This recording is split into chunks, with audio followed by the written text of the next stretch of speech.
Hey everyone, I am Daniel. I'm joined by Justin right above me today, and we're here to talk about our Ironman run of the Innsmouth Conspiracy, which we did last Friday on Justin's streaming site, so on YouTube and on Twitch. And even though there was a little bit of a rocky start, we got there. We got to the end and we did very, very well. So this video we'll be talking about the decks and maybe just some cool moments we want to reminisce about.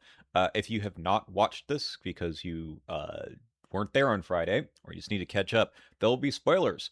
But also you can watch it again because Justin, it's going to be on your channel, I think already on More Playing Yes. Board Games or be on the Oh, regular no, on the channel. main channel, so, Cool. All right. So yeah. it should already be up by now. So you can go watch that. Come back in about 7 hours and watch us talk about the decks and our experience. Speaking of, what was the actual number of minutes that we played for? Do you have those numbers handy? I can look them up in 1 second. That's a great question. It was I just fun. actually Compared to the first two, it was a little bit. I think we hypothesized in the earlier video that it was going to be longer and a bit harder. yeah, And I think there was some truth in that. I think it was longer than Carcosa, right? I think it was, but, I mean, we'll talk about it. I actually felt less tired after Innsmouth than Carcosa. So, I have to cut out some of the video from the raw, but it was 7 hours and 16 minutes of video time, uh, 7 hours and 48 minutes of game time for, like, the stream and all Mm, that. So that mhm. includes our breaks and all that, but pretty long, like, almost just on the cusp of 8 hours, but we assumed that it was gonna take us 8 hours, so we were pretty accurate with our prediction. Yeah, and I really think that it went well. I agree with you on the it wasn't as bad at the end, but that's sort of the nature of Innsmouth, right? The beginning Mhm. is stressful, it is difficult, there's a lot to keep track of, and then it eases up a bit towards the end. And I felt like I was just getting stronger by the end. I was like, "Let's go. We can do Yeah. this." And that's the fun of Iron Man 2. Sometimes you collapse at the end, you're like, "Oh my god, let's never play this game again." And sometimes you're like, "Let's add in Guardians of the Abyss at the end. That sounds Yes, like yeah. fun." Yeah, it was one of those things where, I also like the lengths of the scenarios. Innsmouth is longer at the beginning than the end. I remember we were at, like, I think, like 4 hours and we were just like I don't know, it was just like it was earlier on, we were just like we got through In Too Deep, which we'll be talking about, that's a special thing, and then Devil Reef, and I was like, "We've been playing so long, we have like 4 scenarios left." But Horror and High Gear took us under an hour. Mhm. Light in the Fog took us under an hour.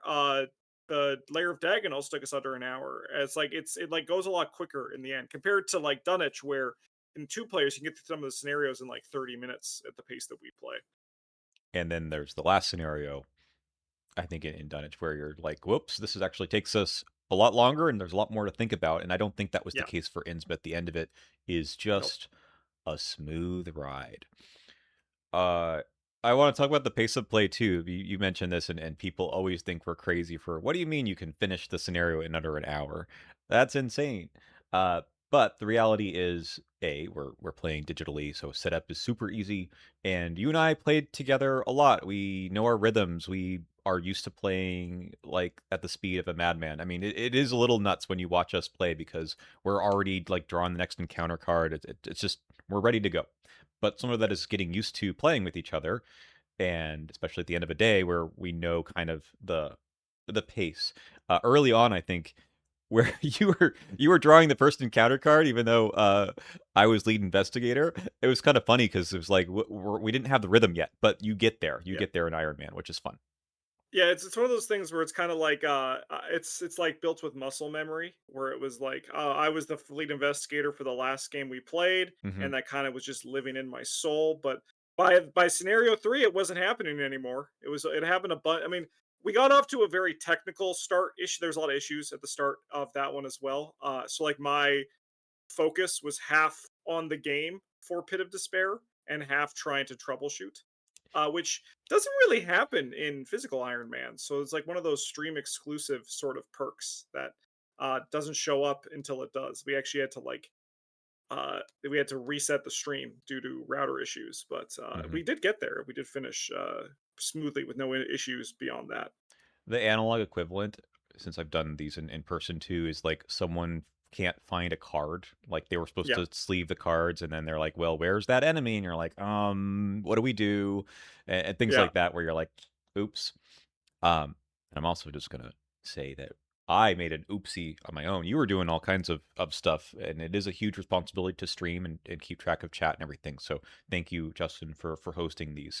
And my job should have been easy to reshuffle the encounter discard pile into the encounter deck in the Oh, scenario yeah, one, yeah, yeah, and yeah. I didn't do it. That happens, though, you know. So we laugh it off and we continue. But you know, uh, so I do want to share the decks. You've probably been already looking at Norman's here because people like, us chatting about the scenarios, and that's cool. But also people just like chatting about the decks and what we learned from those. So I've got the level zeros and then the level whatever we ended up with. Like we had 40 some odd XP at the end, I think 45. Maybe Yeah. you had Yeah, plus 40 30. side, 47. I had Mhm. 47. Okay, so like that's a pretty reasonable run.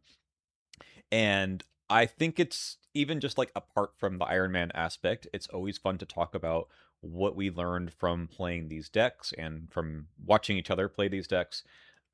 So I'll let you start here. I actually have some questions for you. Maybe you'll address them, but I'll let you start. Like, what was your goal for this deck? And we'll look at the level 47 version. We'll call it that, and talk about if you got there, what you thought by the end of this run. And I need to bring you back. Ugh. So my goal was pretty simple. I was just, as we talked about in the video on your channel where we were like in advance for like kind of prepping for the Iron Man. Hmm. The goal for me was to play the summon servitor and take advantage of him, especially in Innsmouth where there's those two four never fully flooded victory locations that have four shroud and four clues and two players. And we were like, what if we just park the summon servitor there and get a bunch of VP?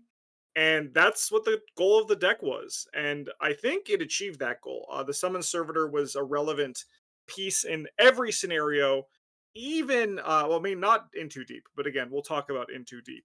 But like in horror and high gear, which I was expecting him to not perform well there, but he actually was useful in horror and high gear. So I think overall, I'd say the deck was a success. Hmm. It upgrades the deck, and when we get to the upgraded version, it's very messy. It's not a very Justin deck, um, with what we've grown used to Justin playing on my channel and your channel, right? We see like a Justin deck is like usually like hyper focused, usually has a lot of two ofs, usually is just card draw and then the goal of the deck, right? Hmm. But I kind of tried to I tried to theory craft some ideas for Norman Withers here in this deck, which is an Iron Man is a perfect time to do theory crafting, right? To just try things out and see what sticks, right? It's not like you need to like focus and play hard Mm-mm. and get through it quick and bring a relevant deck. No, I Nope. thought let's try something new. I brought up to you. I was going for a walk the night before the Iron Man, and whenever I walk, my mind wanders, and I was wandering into the world of Norman Withers and wondering what the hell I could do.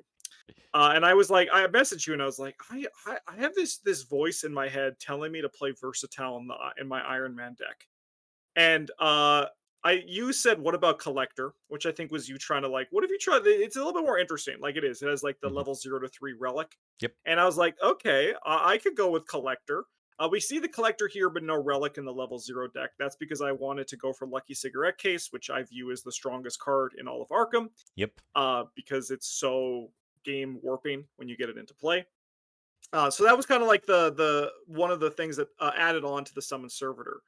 But beyond that, I wanted to experiment with the idea of things being fast with Norman Withers because he has the ability to play a card. He basically gets like a free card in his hand every turn, right? Like that's Norman's ability, and it's a very powerful ability, and it enables you to do a lot with your deck with very little because you're basically getting an extra card each turn. You actually don't need to draw your weaknesses, which I think is a very underrated part of Norman Withers. Apart from his hand, which I think the Harbinger, which I think is very well designed to kind of Hmm. curtail that perk. But with Norman Withers, you don't need to draw any of your weaknesses in your deck. That's why he's very good in Edge of the Earth, right? Because technically these don't actually slow him down. But I thought about this extra card and I was like, but what if I aimed to try to play fast cards from the top? Because then it's like I'm not even spending actions with his ability. That's kind of the theory.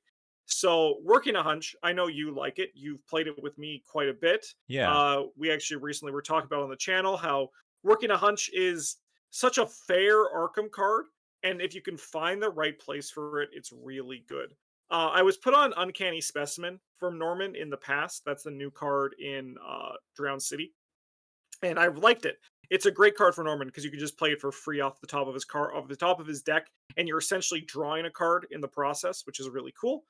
And I was like, yeah, but what if working a hunch was Norman deck? Because I would gladly pay one resource for a clue, right? Like that's a pretty good effect. And then worst case, it's in your hand, but there's a lot of ways for you to put it back into your deck with like the his signature and his elder sign. And that was kind of like the starting point for where the deck kind of warped into. And overall, I think it was actually a success, a successful theory crafting, and I feel like I'm going to be hard pressed to not include working a hunch in my Norman decks going forward. Yeah, honestly, I'm am been I have to give, like, the ups to working a hunch. Like, recently, we've seen it being played in Carson, you played it here in Norman for cheaper too, and it is in the new core, so it's with us for the future. Um, I just never really played this card too much before because it feels like it doesn't do enough, but actually, I think you can find a space for it all the time, and not all the time, but it does the job if it's in your deck, and if you can get some extra value out of it with like Joe Diamond, his Insight deck, or with the reduction for Norman, Carson not wanting to take tests, like it actually Yeah, puts in the work, right? yeah. No, it's the perfect Arkham card. It's like it's the Roland Banks of an Arkham card, where it's not too strong, but it has moments that it can really shine in. Yeah, I kind of like it. I'm not again. I'm playing Chapter 2 right now, and I've built a Carolyn Fern deck that doesn't need this because she kind of just does this every round anyway. Yes. Yeah, Uh, yeah, yeah, but if that's not what your investigator ability is, well, even with Roland, I think he might want it, but it does something. So I'm impressed with it recently. I also do want to say that your summon servitor. So you began with it with just the Eyes of Flame and not taking up an ally slot. Uh, yeah. eh, we've talked about this card before on your channel, probably a bit on mine as well, that we like this card. We're fans already. And I've heard so much pushback from community members who say, I don't know, I don't want to do the discard thing, but use that with Uncanny Specimen. I don't want to be just base 4. I don't want to, have it only move to revealed locations, blah blah blah. Like making lots of excuses for like why it's not good. Um, but Justin, I've seen you play it a few times. I think you are the person that I've seen played it the best. I like the card. I've played it a lot too, but I think you are very good at squeezing the value out of this card in ways that I think other people just need to watch you play it and say, "Oh, okay, this is doing something that I couldn't otherwise do." And what in your mind is that? What is it giving you? What kind of value are you squeezing out of it? Well, it gives you an extra investigator, right? Like Leo DeLuca gives you another action, which a lot of people like. Like extra action is the easiest part to see of Summon Servitor, but I think the true value of Summon Servitor is that it's another investigator at the table, right? Mhm. So like you and I can be like, all right, we're gonna go here, and this third investigator that just showed up and he looks a little bit green and mean, he's gonna sit at this one location and just discover clues for us, right? It's it's like I think that like people look at this guy and they see one extra action, right? Which I think is in theory true. Like on the surface, the summon servitor is an extra action each turn, right? Mhm. But the true value of summon servitor is that he is not linked to you. It's not an action at your location. It's an action where the summon servitor is. And I think if you change the perspective of summon servitor from being an ally at the table, like a Leo DeLuca, but instead becoming an investigator at the table, it really unlocks the power. Because as we were going further on, Summon Servitor was giving us shortcuts. Like it was giving me shortcuts through Norman Withers, right? I was moving with him. He was evading enemies. He was gathering clues, right? He has some limitations where it needs to be revealed locations that he moves into, right? Because honestly, the card would kind of be broken if it wasn't. We can agree on that. I agree. Um, but like it's one of those things where uh I think that people look at the surface value of the card And I saw it in the Twitch chat, and I know there's going to be people who are going to comment who are going to say the same thing. We're just like, I just don't think it's worth it. But I think that again, you're still looking at the surface value of this is an ally asset that's giving you one action, but the real power of Summon Servitor is he's turning your two-player game into a two and a half player game, right? It's it's not directly to the power of like Carson Sinclair. Carson is stronger than Summon Servitor. He's an investigator. His ability is always there. Yeah. But it's the same kind of theory, right? Where it's giving you an additional kind of like half a player worth of value in the game. And I think that that's where Summon Servitor really shines because the there was a part when we were playing Devil Reef where I revealed a victory location and the Summon Servitor was hanging out on the other side of the map. And I was like, all right, this guy's going to come down here and get those clues for us. Right. And he Eventually, just like, right? yeah, he just slowly walked down and then got all the clues. Right. And that guy got victory. Right. So for the people who are so numerically focused on this game, that victory paid off the upgrade that uh, allowed me to move with him, right? Mhm. While also getting a bunch of actions in the process and also giving you victory, right? So like this one guy is getting you so much more XP positive than in other ways. He's like he is. He's just another investigator. If you change your perspective to look at him like that, it's easier to see the value in theory. And it's I think in practice, when you start to treat him like that, he becomes even stronger. And I know that Norman's a good spot for him, especially for this investigate, because you're already running magnifying glass, Dr. Milan, Mhm. to help that base four become really six. You were saying at some point, oh, he's just like one below me, and you were investigating at seven sometimes. So the more static boost you have, the better. I don't think he's unplayable without all that stuff because you can get this other ways, but clearly it's easy, I think, for It's Norman easier. to just make that happen with the seeker access. But I also like I kind of fundamentally disagree with the idea that he's only playable in Norman and Daisy. I've seen that as well. Hmm. I play him in Dexter quite a bit. I play him in Dexter like a lot. The evade is very good in Dexter. I did an evade deck when he shoots with the guns. Hmm. But in Legacy, Mystics also have access to the card that they can Arcane Studies, the Arcane one where studies. it's like Mhm. you can just get +2 book each turn. Yep, That's pretty good with Summon Servitor and also for you because you are the one who is doing the investigating through the alien. So anything you're doing affects him.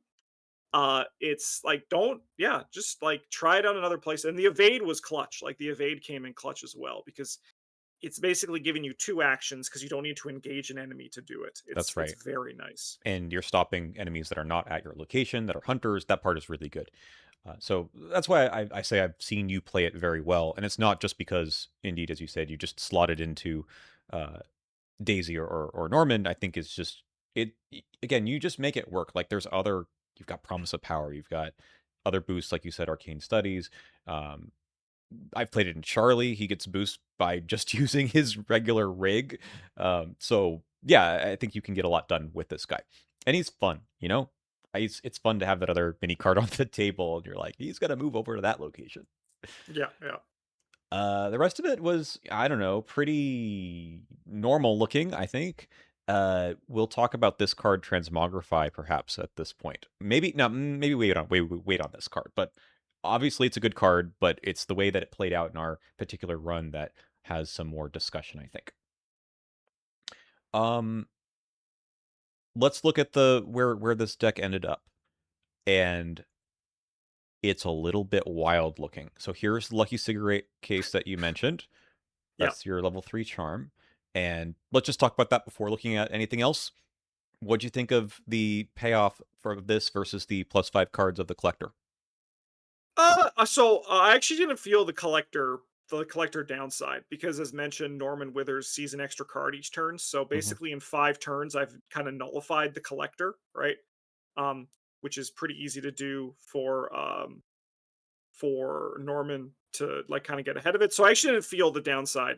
And actually also like I think I mean I want to say I got lucky. It might be because the deck was built well, but honestly, if someone showed me this deck, I'd be like, what the fuck is happening here? Um, But I felt my mulligans were pretty good. There was one scenario where I didn't mulligan well, but then Norman's like I was just being very aggressive with Norman's ability, and I was able to get through it quite quickly and pretty easily.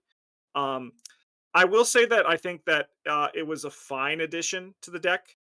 Um, it's but it was not as the highs of the rogues, right? Where rogues can consistently pass by like 8, so then Mhm, it's like very good. But I was triggering it quite a bit for like 2 to 6 pretty easily. You had to remind me a few times because of the Iron Man fatigue and all that, but um, I liked it. It was a nice thing to have, and it was especially good for finding the. I kind of turned my deck into a toolbox deck, mhm. where it was like trying to find the tool that I needed, rather than like have like one tool to do one thing. I was trying to like find the best thing in the moment, and it worked well for that.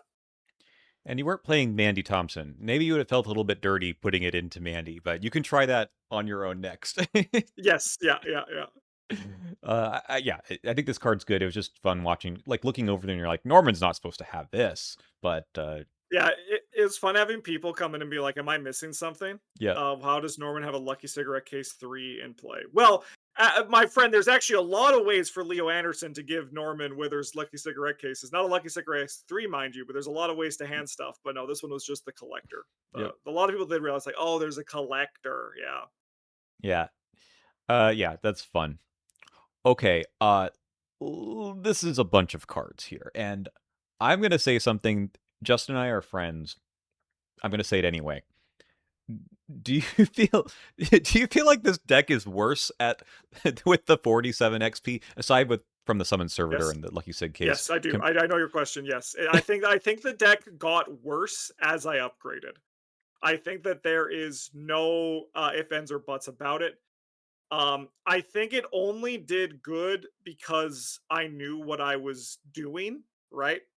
But if I was just given this deck, I would be like, what the hell is this? Like, why is there one deny 5 and one water protection and yeah, one random divination? What the fuck is mind wipe doing here? Why are there two blood wards? Like, what's going on? Yeah, why is divination in the deck, but there's no guts too, right? Like, that's like, there's a lot of way, and then also like even honestly before this, if someone is like, why is working a hunch here? Did this guy really spend 7 XP on Relic Hunter and Jewel of Aureolus, right? When he has Lucky Cigarette Case, right? Um, and the answer to all these questions is like that's very accurate. Like this is it's I wouldn't call this deck good. But I do think it performed good. Like I think it performed well. I'm sure we're both like in agreement there. Like I Mhm. think the deck was very powerful.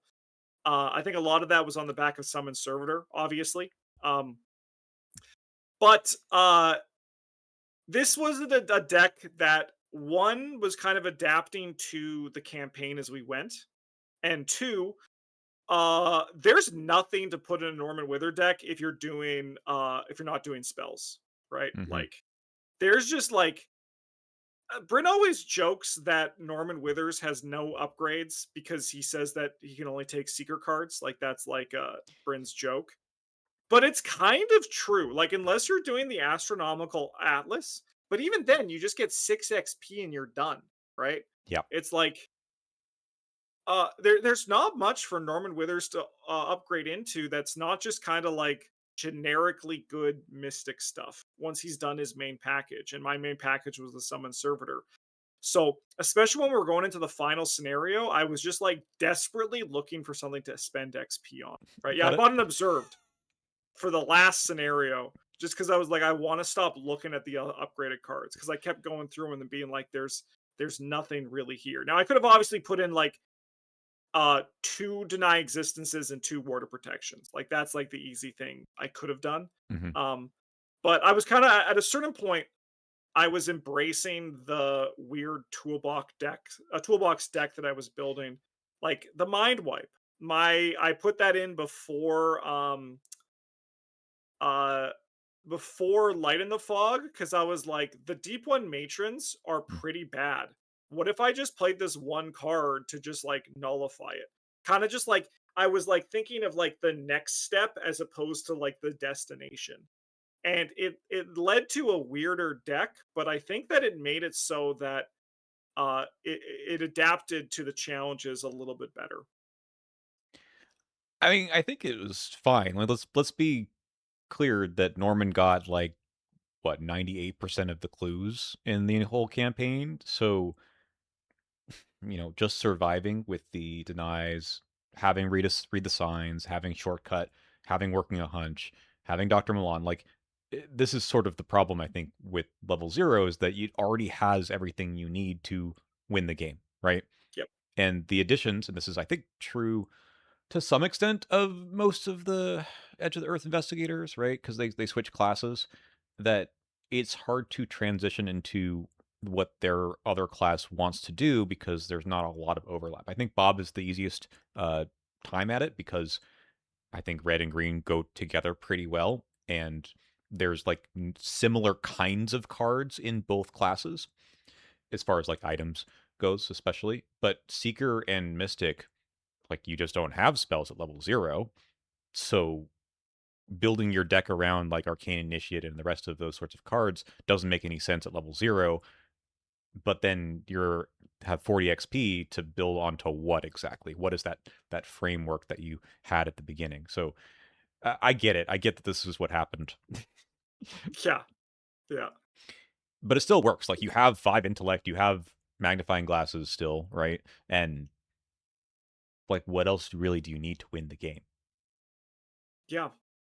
I mean, yeah, no, it's strange. It was like I look at this deck and I don't know what it's doing, right? But it was just I had 5 book and I was investigating. That's kind of like the only thing I was doing. Which, I mean, you said at the start that you know that if I'm playing the Clover, I'm going to get clues, right? And that's one thing that was really cool was seeing throughout this campaign again, just how much our styles of play complement each other Mhm. where you take a lot of time to set up, but then at the end of the scenario, you can do a lot of things with your Rube Goldberg machine. And I'm out there on the first turn trying to get clues on my first turn, right? Like that's kind of like the philosophy for each of our play styles, and it works really well. And it's like we complement each other really well, and I think that that's really cool. So we'll come back and talk about some of these things in a sec, but I do, before going to my deck, want to mention because we both were buddies here, not just cigarette case buddies, but you had psychosis as your Mhm. random basic weakness, and I had the other one, which is hypochondria, and these are hugely relevant in Innsmouth in particular, and maybe in these decks too. Uh, I've played a lot with you. You're the kind of person who says, "Mm, let's just tank the weakness as long as we can." And I think this Mhm. is one of the first campaigns I played with you where you were actively spending the actions to get rid of psychosis. Yeah. Why? What happened? Uh, this Innsmouth. Innsmouth is a counter. Innsmouth is a counter. And we also both had one 1 foot. The one agility between the two of us actually mattered. We were keeping a counter of how many agility tests we passed and how many we failed. Mhm. We were even by the end, by the way, everybody. We're that good. That's right. But it was one of those things where like if I had I think if we were flipped, if I was hypochondria and you were psychosis, Mhm. I think we would have been in a better spot Yep. for it, right? But because my dump stat was now killing my not dump stat and vice versa for you, right? Well, I guess no, the same for you. Um, but it was like one of those things where it was more threatening. One, because Innsmouth has just a lot of incidental chip damage where a deep one shows up and says, I'm going to shoot you in the head, right? Um, but when that shoots you in the head now becomes like the damage on our relevant this will kill me pool, it became a lot more like we this is an issue we need to solve ASAP. Yeah. Um, I kind of liked it because I was intending to do some kind of a Thorns build with Leo, and I had to just kind of not do that as much as I wanted to. There might have been some other reasons for it too, but I'll show you the. I think this is the level 0 deck. Yeah. Um, the intention was to do some stuff with guard dog and service revolver at least a little bit, and maybe upgrade into other things that support that. But my hypochondria I thought was just terrifying and needed to go away. I was close to death, at least in the first scenario, and I think you were close to death somewhere along the line as well before you got your Deny Existence 5 in hand. So I think this was a little bit of a scary campaign, even though we did quite well at the end. I think we were on the edge a bit more than usual, and I think these two actions were relevant for what happened there. Yep. Yep. Okay. No, I think Unlike it was a great weakness role. I yeah, think like it was very nice to see like the random basic weaknesses actually come and swing in. and like last time we played with the Carson Silas decks, you had overconfident, and you're like, yeah, Yeah. it works. Yeah. You can get around that pretty easily, and this was just not the case. So neat. Okay, so in contrast to Justin's level 0 deck, which was like a banger and it upgraded into something kind of weird. I think I went the other way, where my Yeah. level 0 was Yeah. I think not. that's fair. Yeah, I think that's fair. Yeah. My level 0 was like, it's okay. You look at all of this and you're like, okay, like there's two of everything. There's a few one ofs that are interesting. It's not bad, but it's also not the strongest thing you can do.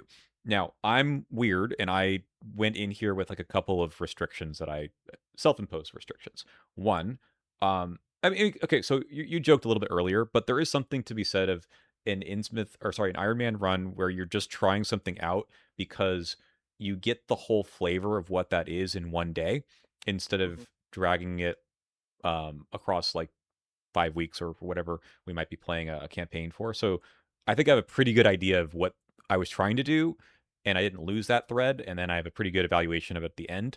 But that said, I was still trying something funny, which was I didn't want to include any named allies in the deck. Mitch Mhm. Brown, of course, I have to take. Story allies I have to take. Um, I wanted just to try that version of Leo. I wanted to see how Rookie Cop was going to perform as kind of a version of Tetsuo who's not Tetsuo. Uh, and the other thing I wanted to try to do was see if we could maybe scum some of those agility tests with the combination of endurance and maybe out the door or whatever else I had. Uh, just kind of part of the joke that we were two investigators with 1 foot. Can you still make it work, or are you just like failing all of those tests and you never have a shot? Uh, so I was leaning into that a bit. The other part of this was the weapon choice. We had talked previously about let's go kind of low to ground and bring something like Knuckle Duster to get the damage per action out and complement that with things like Endurance, Wolf Mask, and the resource generation that hopefully rogues have, and some of things like Bounty to make sure you're not just fighting at base 4. Because I Mhm. guess this is another thing that was kind of in my mind. I didn't want to include any plus combat assets. I just wanted to see if we could rely on the Wolf Mask and the Endurance to get us there. And I always intended on putting Enchant Weapon in here as well to boost that. So kind of some silly ideas, but at the beginning of this year, I know we talked about this. I had said that I really wanted to build some interesting decks this year, and I felt a few months ago when I had revisited this, resolutions that I had failed in this, that I hadn't really built anything that was um, an interesting concept, and I finally did it here. This was exactly what I was trying to do at the beginning of the year, and I never figured out something that would be fun to play that would test out some theories, and maybe quite a lot of them here. So now you're probably looking at me like you were trying to do all those things in an Iron Man. Like, are you crazy? Yes, but that's why we complement each other well. Okay, Mhm. so uh, that's what we had here, and I'm gonna go to the well, before I go any further, the hypochondria kind of and the service revolver just like kind of fell apart. There was a point in which I was playing this and hoping to use it for essentially its extra action, and it was just too much. I don't think I could have gotten attacked as much as the campaign was hitting us to Mhm. make this card work. I don't think it's a bad card. I just don't think this was the right fit, or the campaign just sort of wanted to counter it. Maybe the extra chip damage from the deep ones made this harder to take the thorns attacks. I don't know. Um, you saw it a few scenarios. What did you think? I think the problem with Service Revolver is just that, I think for an effect that requires, something to trigger, it needs to be like this should give you +2 fist. I think we get, like, a little bit more into the nitty-gritty on this, Hmm. or have, like, 5 ammo. I think that this should have, like I think, like, Survival Knife is too strong, and Service Revolver, while playable, is, like, a little bit under the gun, so to speak, for it, right? Hmm. But I think what the problem with Service Revolver, at least in like in regards to this deck, because I agree that Service Revolver has a place, but I think that the hypochondria and then also like the stress of everything else around it. Thorns was a little bit, I think, as you even realize you're going to talk about as we get through this, is not really the way to go in Innsmouth because, especially in 2 player, like I could see it in like 3 or 4 player when Hmm. you have like the time and the space and someone else is there to help you solve enemies while you set up, right? It works really well. But the fact is, like, Innsmouth is you are beset by deep ones, right? There's like cards that just say, "Hey, here's a deep one." If there wasn't one already, in inclusion to the deep ones that are already there. So like, you aren't able to be like, "Hey, can I take a turn to set up?" Because I'm like, "There's 2 deep ones. You need to kill them now, right?" And then like you look at like the service revolver, and because you cannot initiate an attack against you, Yeah, it's harder to like actually get going. And then also again, because it only represents 3 shots, right? Like this only represents 6 damage, in addition to the minimum 1 damage you're taking for each of these to trigger, right? which is tough. Yeah. Part of that, I think, it may have worked a little better if you were a bit more flexy, but your only way of dealing with enemies, given the 1 foot, is the transmogrify. And when that didn't work, we were kind of stuck in a place where building some shenanigans just isn't. It just wasn't the way. And unfortunately, I kind of left that by the roadside and said we need to do better. And the better, strangely, really just was get the knuckle duster out early and attach enchant weapon to it, and then you're fine. Yeah. In the first few scenarios, that just didn't happen. I had it. I had the enchant weapon right away in scenario 2, but it's still there was something a little bit slow about the deck getting going that wasn't a problem later. So I think this card, I mean, very recently, I've ad nauseum talked about how getting +1 damage to your fights is really important, and I still find it absolutely insane that anyone was like disagreeing with that, like the grave digger shovel issue. Um, Even with this stuff, you told me after scenario 3, not enough damage, right? That's how important it is to get plus damage onto your attacks and actually make those, of course, hit too. I don't think the entire campaign I ever failed a knuckle duster attack. You didn't. No, not once. So there was some sort of cute idea of like, oh well, you can use a knuckle duster, fail, use the revolver, the guard dog. That wasn't really the reason for doing it. The reason for doing Mhm. this card in the first place was, as you said, put your XP elsewhere. This is a cheap weapon, takes up 1 hand slot. That's really good. If you're scared of the auto fail, which I guess I'm not, then whatever, you just keep going, right? It doesn't exhaust. Mhm. So the card's pretty reasonably good if you can boost up the fight, which leads us to endurance.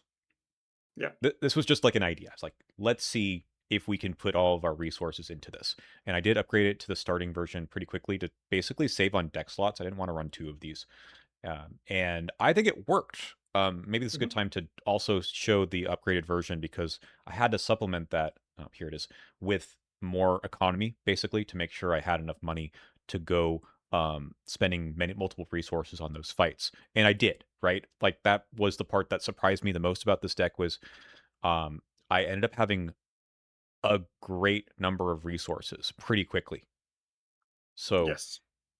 the difference here, I mean, I went down to 4 weapons, just the upgraded Mausers, which I think are nice, just good weapons to have as a backup to this idea. Yep. Um, I upgraded the rookie cops, who I probably want to talk about anyway, too. I think they were pretty good for what they did at level 0, to Yep. agency backups, which was hilarious, I thought. But they kind of are an upgraded rookie cop, right? Yeah, they kind of are. You spend more resources. Clearly, you get the damage out, but you also get the clues. Yeah, I don't know. Someone in chat I think said something like, "I've always wanted to play this card, but I can't like justify it." And I think you said something to them in response, like just build around that, right? Yeah, just yeah, because they said like there's no guardians that can play agency backup, and I'm like any guardian can play agency backup. Just put economy in your deck, right? Yeah. Like if your game plan is play agency backup on turn one, it's a little bit less realistic. But you were never playing this on turn one. You were playing your important stuff, accruing resources, and then being like, I got 4 damage and 4 clues over 8 turns here. Yeah. Uh, and then upgraded guard dogs, but we still just ended up with 5 allies, which is maybe a little wild for a Leo Anderson deck, but it wasn't the ally deck. This isn't what I was going for, although I think I used them very well. I think they were, other than like maybe one or two scenarios where they showed up too late, or I was, moaning about Mitch Brown showing up too late. I think they did what they were there to do, and they Yeah. didn't overstay their welcome because the rest of the deck really did need to have basically just tons of economy. And maybe it looks more like a Justin deck because exactly that, right? It really does. We kind of swapped. The easy mark dream was had. I got to play all three, the third one off the card draw. That was super fun in one of the scenarios. Um, Bounty, of course, lives to the end. I think this upgrade, Prepare for the Worst, was pretty good. It actually does, I think, the thing that you want a card like this to actually do, which is not cost any resources and give you the play action. Yes. Yeah. And Out the Door is a banger, of course, we know that. Um, I mean, honestly, there's not that much economy in here, but it did make more resources with the stylish coat, also. Yeah. It is Uh, actually funny looking at the difference between our decks. It is very like what did we body swap? But like it has our sensibilities in them. I it, think what's yeah, go ahead. really cool about your deck was that your knuckle duster theory played out. Like you had like the endurance and the wolf mask, you built around it very well to actually make it trigger its intended goal. Um because as I said when we were streaming, like I always like to put reliables on the knuckle duster. And I like that you proved that there was a different approach to do that with the knuckle duster, with this idea of the endurance, because it was doubling up for like the ability to evade if needed, Mhm. and it was needed, and you did use it, right? So I think it was a very clever use of it, and I'm still evaluating these starting talents, but them kind of being like point 0.5 permanent is pretty good, right? Like, Mhm. um, and the +2 for some of these is does seem very relevant. I like that, like while you didn't use Leo's ability, I think you leaned very hard on Leo's card pool, and Leo has a fantastic card pool for his like objectives in the game. And I think that you really showcase that with the ability to make a lot of money and then pump that money into endurance and agency backup, Mhm. which I think is pretty damn cool. Yeah, yeah, these cards are interesting just because they didn't want to make them permanents. They probably shouldn't because we saw that those are a bit problematic in chapter 1.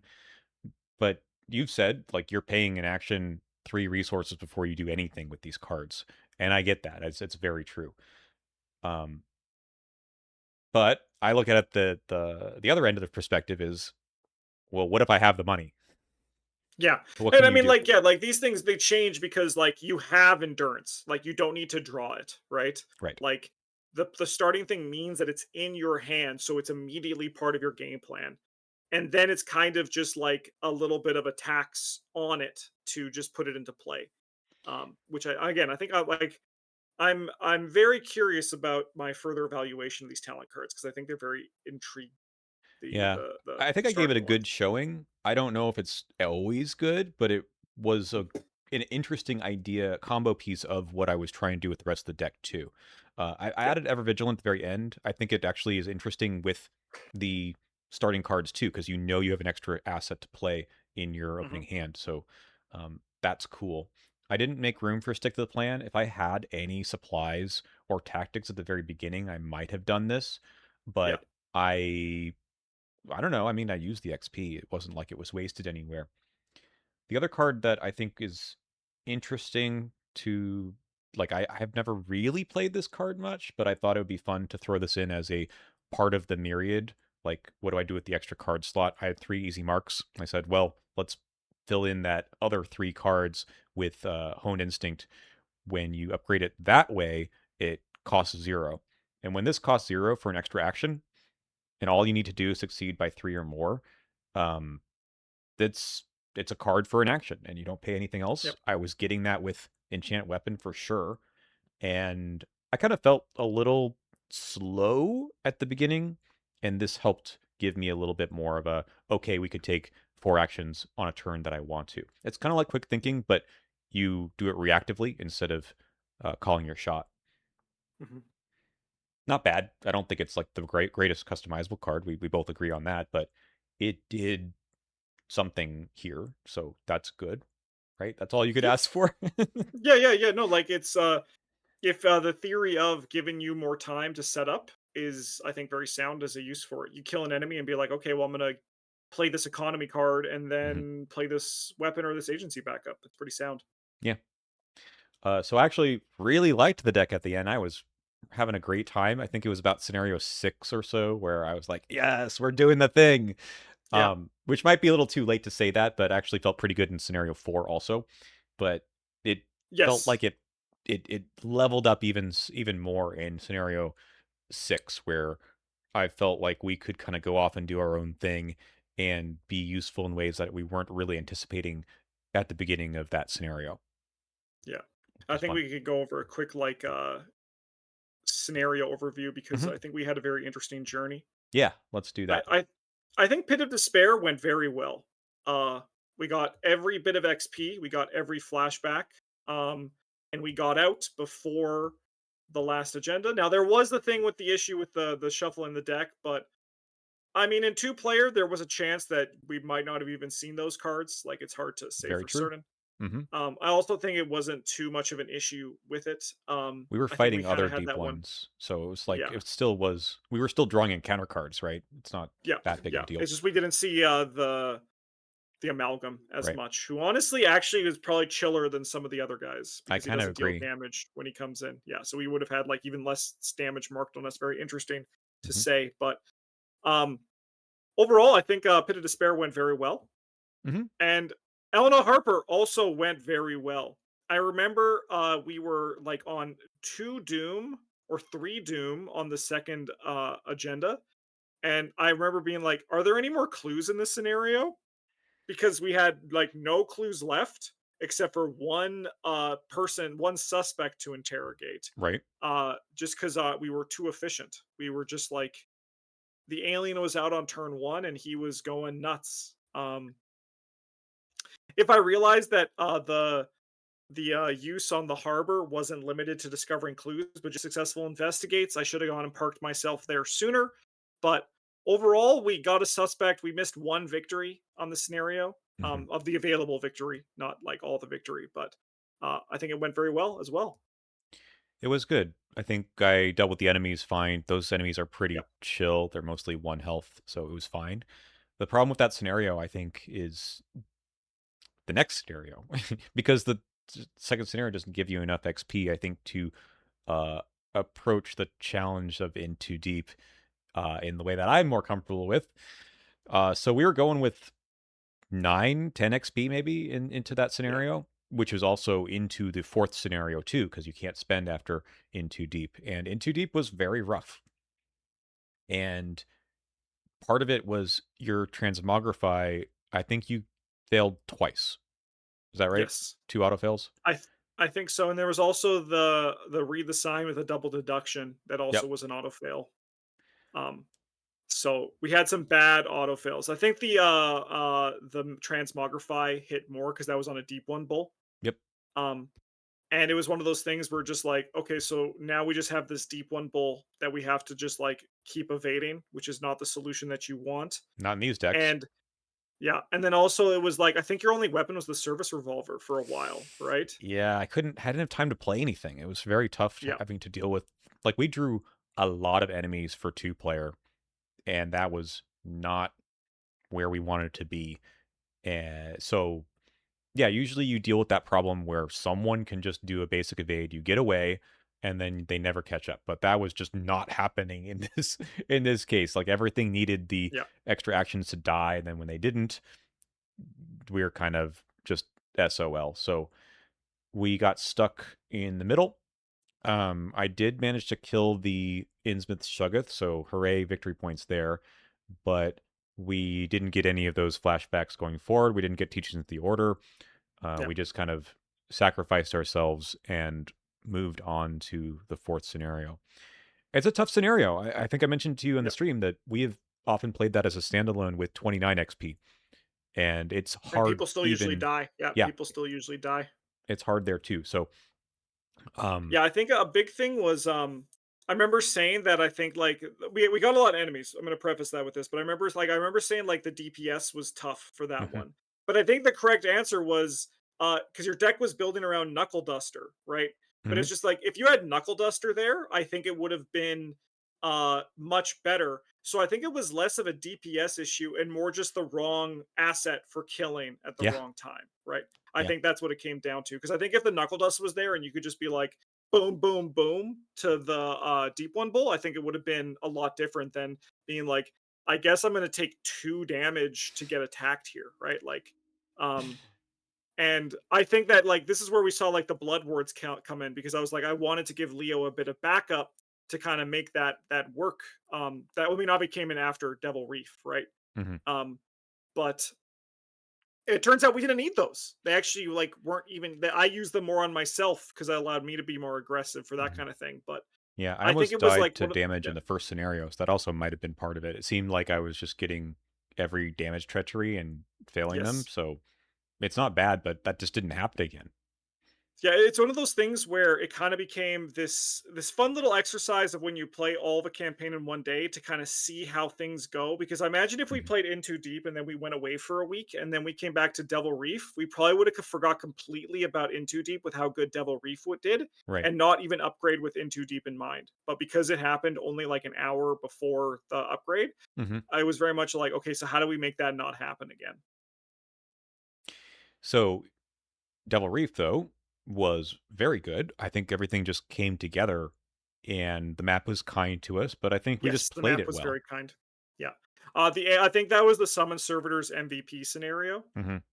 It allowed us to do a lot of good stuff. It had my favorite thing in sorry, Devil Reef when the group splits up at the end to each Yep. have their own little objective. Uh, we got every trinket, which I honestly was not expecting after In Too Deep.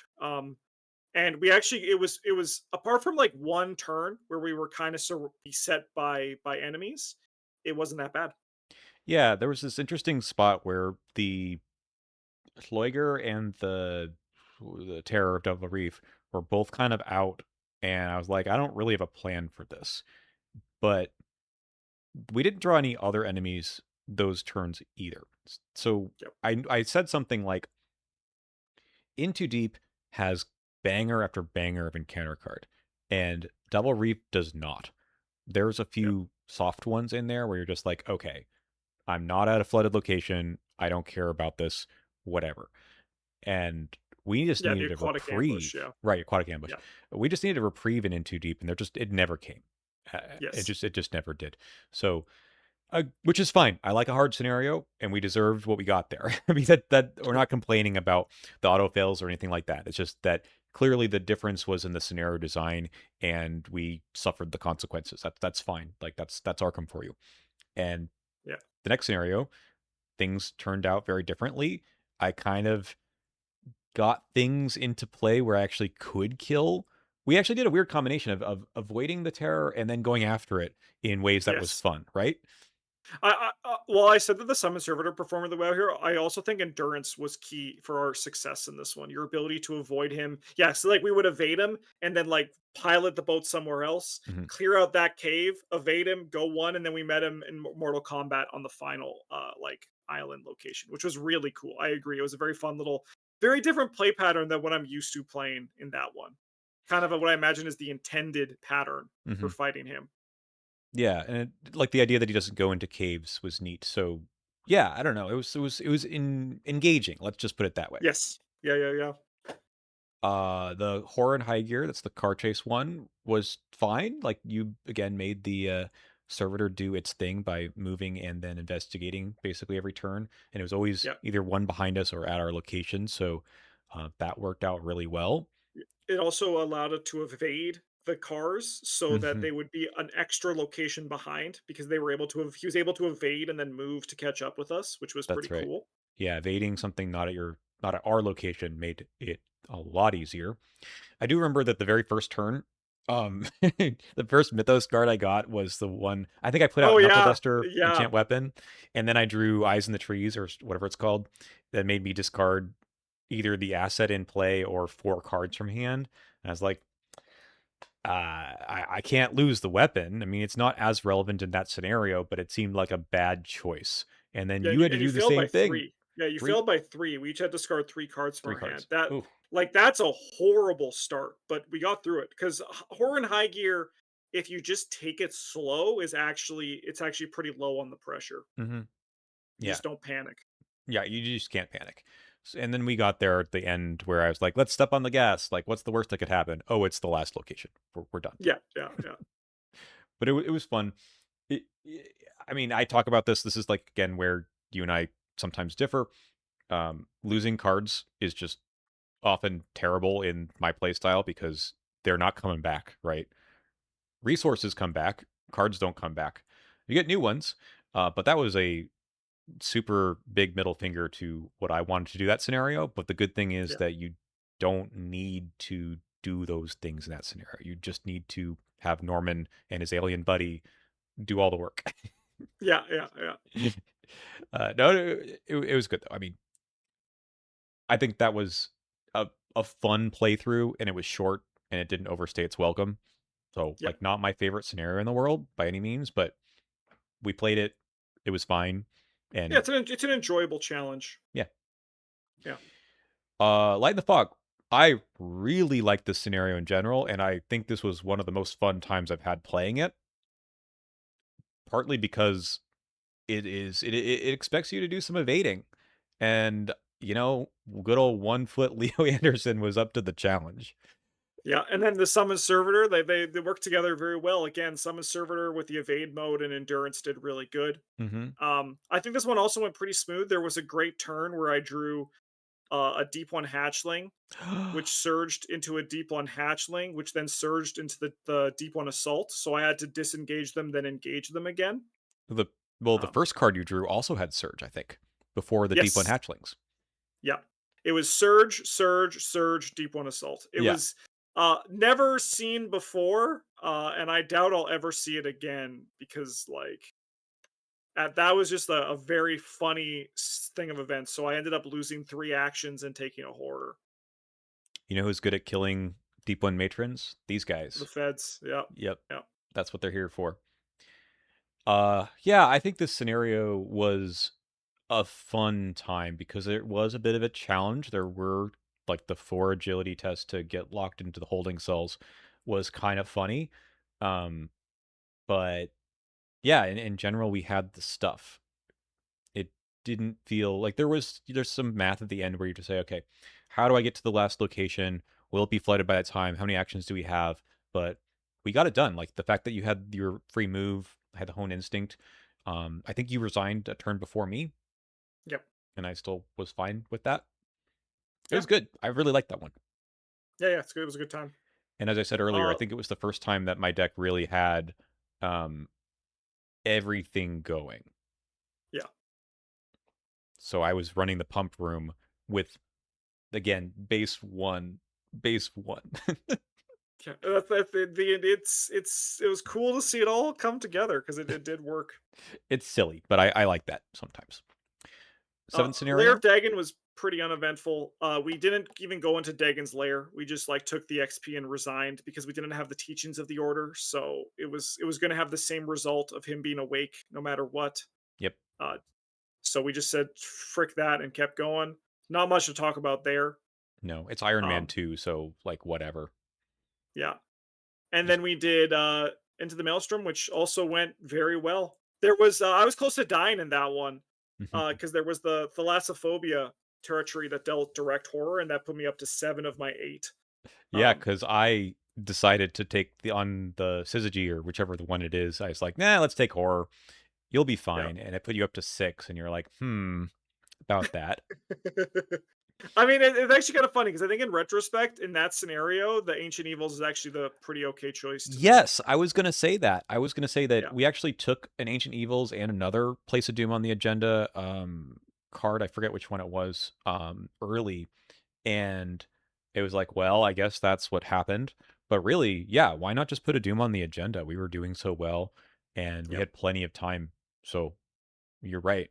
I thought about that afterwards too. I was like, why didn't I just put Doom on the agenda? I've never done that Well, because before, but it just feels like the option you never choose, right? right. Like you should just never choose it. But turns out it's there for a reason. It's kind of fun.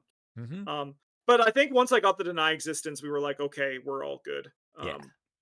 Yeah, it was a fun little moment of tension, which was nice to kind of finish it off. But overall, that one went very smooth. Besides that, we didn't even see the aquatic abomination. No. Or the Um, Loiger again.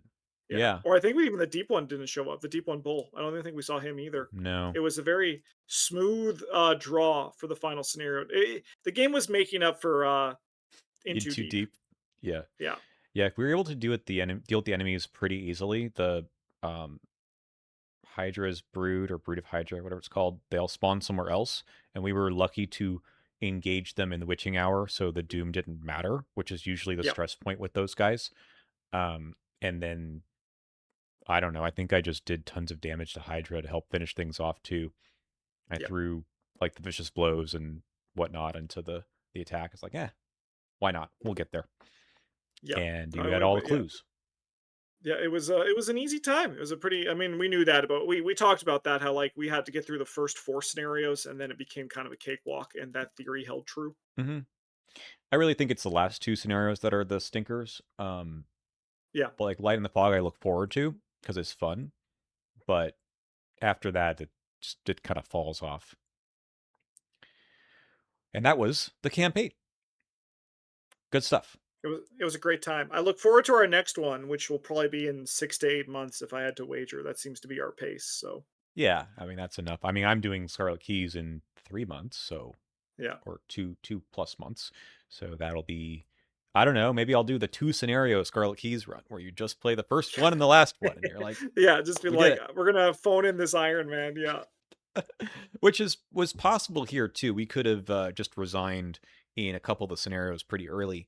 Of course, we were not going to do that, but we did nope out of Lair of Dagon for good reasons, and just finished up the last scenario on time. And but it was fun. Like I said, with my deck, I had a really good time playing it. I felt like I learned something and I was doing something kind of fun and interesting. Norman was had a weird deck at the end, and I was looking over there saying, "Well, we're getting the job done, so I can't really say much more than that." But it did feel like the efficiency, other than the summon servitor, which is something. It's not nothing at all. yeah, It was kind of it was always the same, right? yeah. I never got more efficient, but I never got less efficient. It's very strange. Any other cards or things you want to talk about? No, I liked Arcane Experience. It's my first time playing with it, but having a permanent Arcane slot is turns out to be pretty good for the Mystic class. I think that's going to be nice for the class going forward. But Agreed. overall, I think I covered everything. It was a very fun Iron Man, though. I think it was my personal favorite. I think it had. I think the Dunwich one was also very good. Um, but I think like the Dunwich one only had like the exciting moment in the final scenario. Um, Yeah. overall, it was a little bit Rex was a little bit Rexy. I think that this whole experience I think was a very enjoyable time. Hmm. Yeah, I think I enjoyed the Alessandra deck more just because she does some fun. Well, I don't know. This one was really good too, and I like the Hank deck that I built because it was an experience at the end where it's like, well, how do I not die? And that was memorable. But this one was fun for different reasons, and Mhm. uh, you and I build fighters and cleavers differently. especially approaching these kinds of challenges. So it's hard for me to have like a, I don't want to say a bad time because I'm always trying something interesting, but it always feels really good when it comes together at the end. And I think this one surpassed my expectations. Yeah, yeah, I for knew sure. Alessandra was going to be good. Like I knew the cards that I was throwing in there were going to do the job. Like I've played them before, even if I've never played her. Um, I didn't know if Leo was going to come together, and he did. Yeah. I think what I enjoyed about mine is that I upgraded my deck more like I upgrade for a blind campaign, Hmm. where I'm just like taking cards to see how they feel. Because it's kind of like that's the fun of the blind play. You don't really know what you're building towards. And it was a very like I'm looking at this deck and I'm just like, it's a mess, but it was very fun to play. I'm still thinking about working a hunch. I think it's just Yeah, it was it was it impressed. impressive. It was impressive. Mhm. Okay, well, that is it for our discussion here of our Iron Man run of Innsmouth. And as you said, we'll do another one at some point because they are interesting. I think they're good community events too. Do you know how Yeah. many people showed up on stream, like the max number? We were averaging about 100 on both streams for the day, so pretty good, pretty good. That's really good. Yeah. Cool. Well, if you haven't watched or you just want to revisit some of these moments yourself, uh, we will be well, we'll see you watching that video on Justin's channel. So I was gonna say, did you clip anything from this, or was that just from the sealed thing I we have had? 3 clips that I have to edit. That's on my day today, so Okay, they'll be popping up on the channel too. great. Okay, neat. Well, thanks, Justin, for hosting it. Thanks for joining me here on my channel for the post game discussion, and we'll see you again sometime soon. Bye.